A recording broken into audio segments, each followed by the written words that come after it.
mamatay si former President Duterte doon sa Hague, sa ICC, ay may lalo namang ang mga Pilipino pa naman ay mapasimpatya doon sa mga namatayan.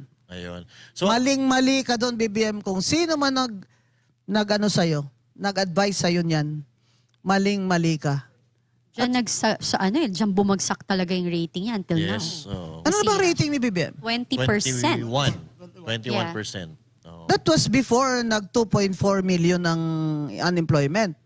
O, tingnan natin ngayon kung ilan na siya. Tsaka, Baka mas ano ba yan? Agaw tulay. Oo. Agaw tulay.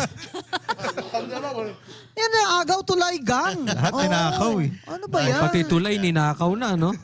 Oo, agaw tulay gang tawag ko dyan eh. Alam mo si BBM, wala na talagang magawa. Ang May tangke de guerra pa dun ha. Andun ang friend ko eh. Sinara ang coastal road. Ha? Sa Davao, may tangke de guerra. Tanks ba? Tapos nag-helicopter siya dun. Tapos pagbaba niya dun, ang mga tao na nakita na bumaba siya, sumigaw, Duterte, Duterte. Sinisigawan siya eh. Ang sabi po ni Auntie Claire, sa panahon daw ni Pangulong Bongbong Marcos natapos ang tulay. Therefore, legacy ni Bongbong Marcos yan. Oo. Ay, bongga. Yan po sabi niya eh. Parang bang sinasabi ng matanda, kami nagluto, ikaw kakain. Mahirap. Kagaya ni Risa, claim siya credit sa Supreme Court decision na, tama yan, solid talaga ang PhilHealth, ganyan. O, edi binuking siya ni Filon.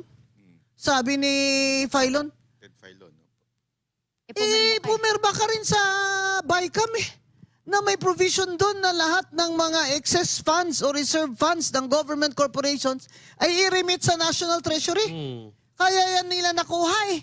They could not have been able to do that without that provision in the General Appropriations Act, which you signed, Senator Risa Ontiveros. Ayaw ko lang talaga yung mga pretend kayo dyan eh. Tapos you'll get credit for that Supreme Court decision. Hindi po. Huwag po kayong ganyan dahil hindi po pwedeng niloloko natin ang mga taong bayan. Hindi po ako nagsabi niyan ha. Si Ted Filon yan ang nagsabi niyan na pumirma ka rin eh. Senator Ontiveros sa BICAM report na yan eh.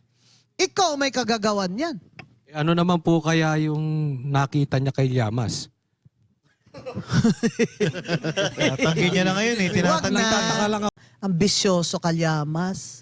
Kung sa tingin mo ay ijojowa ka pa ng senadora, nagkakamali ka. Nagamitan lang sila, attorney, no? Parang nagamitan lang. Ambisyoso ka, Llamas. Hindi na si Pinoy ang presidente ngayon. Wala ka ng power. Kaya tumahimik ka na dyan. Gusto mo ng Rolex, padalhan kita. Ayun.